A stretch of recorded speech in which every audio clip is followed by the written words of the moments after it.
कई लोग कहते हैं गुरुजी क्या दूध चढ़ाना जरूरी है शंकर पर?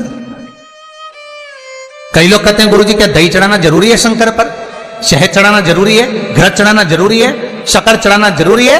शिव महापुराण की कथा कहती है 5 चीजें शंकर भगवान पर चढ़ती है। दूध अर्थात घर में लक्ष्मी की वृद्धि करता है, इसलिए चढ़ाया जाता है। दही शंकर भगवान पर इसलिए चढ़ाते हैं क्योंकि यह परिवार को जोड़ता है। जिसके परिवार में क्लेश ज्यादा होता है, जिसके परिवार में आपस में तकरार ज्यादा होता है, उसको दही जोड़ता है। शहद घर में चिड़चिड़ प्रवृत्ति को समाप्त करता है। घी रोग को समाप्त करता है।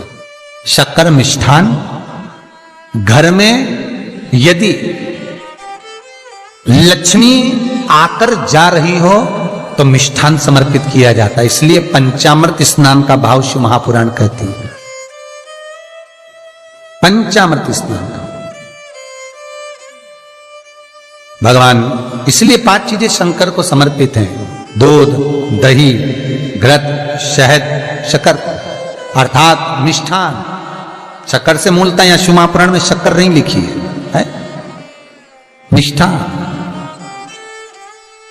अब लोग शक्कर पीस कर अभिषेक करते हैं, परंतु मिष्ठान अर्थात गाय के दूध से निर्मित कोई मिठाई, और उस मिठाई से भगवान शंकर का अभिषेक।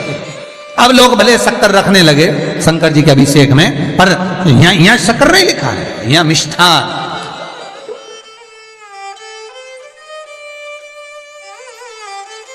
हमारे यहां सहज भाषा में कहते थे उसको खांड अर्थात मीठा। भगवान शंकर को समर्पित हो। वेद और शास्त्र कहते हैं कि भगवान का यदि कोई प्रसाद बनता है, जन्माष्टमी के समय पर आप भगवान के लिए पंजेरी बनाते हो, भगवान के लिए सुंदर हरीरा बनाते हो, लड्डू बनाते हो, तो भगवान के प्रसाद में गोंद नहीं डलती। ध्यान रखना, आपकी बहू का जापा हो, डिलीवरी हो तो खूब बादाम गोंद सब तल तल के खिलाओ, पर भगवान का जापा हो, भगवान का जन्मदिन हो, भगवान का जन्मोत्सव हो, रामकृष्ण का जन्मोत्सव हो, तो उसमें गोंद तलकर प्रसाद में कभी मत डालना, क्योंकि उसमें ब्राह्मण हत्या का अंश है। ब्राह्मण हत्या। और विद्वान जो ब्राह्मण होते हैं साहब, जिन्होंने शिव महापुराण की कथा या भागवत पुराण पढ़ी होती है, सुनी होती है,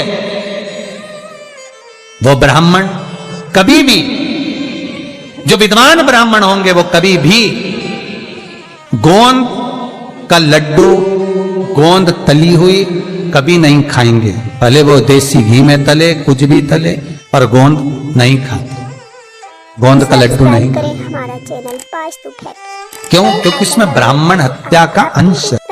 प्रत्येक फोटो में लक्ष्मी विष्णु के साथ नहीं मिलेगी, प्रत्येक फोटो में लक्ष्मी गणेश और सरस्वती मिलेंगे। दीपावली पर पाना खरीद कर लाओ, दिवाली पर कागज खरीद कर लाओ, दिवाली पर फोटो खरीद कर लाइए, लक्ष्मी गणेश के साथ मिलेगी, लक्ष्मी सरस्वती के साथ मिलेगी, पर लक्ष्मी विष्णु के साथ नहीं। आइकन दबाएं ताकि आप अपडेटेड रहें हमारे हर एक वीडियो। क्यों? किस लिए? भगवान विष्णु और लक्ष्मी का फोटो नहीं, गणेश सरस्वती और लक्ष्मी का फोटो। क्यों? उसका कारण यहां है, पार्वती जी ने गणेश जी को लक्ष्मी की गोद में दे दिया। ले, आज से तू पूर्ण लक्ष्मी हो गई। ये सरस्वती तुझे लेकर आई है, इसकी साक्षी में मैं अपनी औलाद गणेश, अपना पुत्र गणेश तुझे गोदी देते। जा, तेरी गोद में गणेश बैठ गया तो तू पूर्ण कहलाए। इसलिए हिंदू धर्म में दिवाली के दिन विष्णु और लक्ष्मी का फोटो नहीं, गणेश, लक्ष्मी, सरस्वती का फोटो क्यों पूजा जाता है? लक्ष्मी भगवान विष्णु के साथ अगर रहेगी तो अपूर्ण मानी जाए। स्त्री की संतान नहीं तो अपूर्ण है। पूर्ण हो गई जब संतान गोदी आ गई, संतान गोद आ गई है तो वो पूर्ण है। भगवान विष्णु के साथ लक्ष्मी की पूजन इसलिए नहीं होती दिवाली पर, क्योंकि लक्ष्मी अगर नारायण के साथ है तो वह पूर्ण कहलाएगी, और लक्ष्मी गणेश जी के साथ अगर बैठी है तो वो पूर्ण कहलाएगी। और दुनिया के लोगों को अपूर्ण लक्ष्मी नहीं चाहिए, दुनिया के लोगों को भरपूर पूर्ण लक्ष्मी चाहिए, जो संपदा से परिपूर्ण हो, वैभव और सत्ता से परिपूर्ण हो। और लक्ष्मी और गणेश की पूजन के साथ में सरस्वती का पूजन इसलिए होता है क्योंकि माता सरस्वती ने लक्ष्मी को पूर्ण बनवाया है। माता सरस्वती की साक्षी में लक्ष्मी पूर्ण हुई है, इसलिए दिवाली के दिन गणेश, लक्ष्मी और सरस्वती इन तीनों का पूजन होता है। महाराज कई माताएं कहती है गुरुजी मेरा पति तो मंदिर ही नहीं जाता, गुरुजी मेरा पति तो भजन ही नहीं करता, मेरा पति तो कभी मंदिर जाता ही नहीं है, मेरा पति तो कभी शंकर को जल ही नहीं चढ़ाता, मेरा पति तो कभी शंकर के अनुमोदन ही नहीं करता। आपसे निवेदन है नहीं करता मत करिए, आप तो कर रहे हो ना। बहुत शिव महापुराण की कथा कहती है दर्पण इतना बड़ा ले लो, बंदर वाला अगर दर्पण वाली नहीं तो इतना बड़ा दर्पण लो, हनुमान जी के मंदिर में जाकर, क्योंकि हनुमान शंकर का ही अवतार है, हनुमान जी के मंदिर में जाकर हनुमान जी के उल्टे पांव का थोड़ा सा सिंदूर, चरण का थोड़ा सा सिंदूर एक कागज में लेकर आ जाइए। और हनुमान जी के छोटे भाई, हनुमान जी 6 भाई हैं, उसमें गतिमान, हनुमान जी के छोटे भाई गतिमान का नाम लो, और गतिमान का नाम लेकर उस दर्पण पर सिंदूर से त्रिशूल बना दो, सिंदूर से त्रिशूल बनाकर उस दर्पण को घर के बाहर, दर्पण का मुख बाहर की ओर, ऐसे बाहर की ओर मुख कर कर दर्पण को घर के बाहर या दरवाजे पर, बिल्डिंग पर, ऊपर जाली में, फ्रंट में कहीं पर भी उसको लगा दीजिए।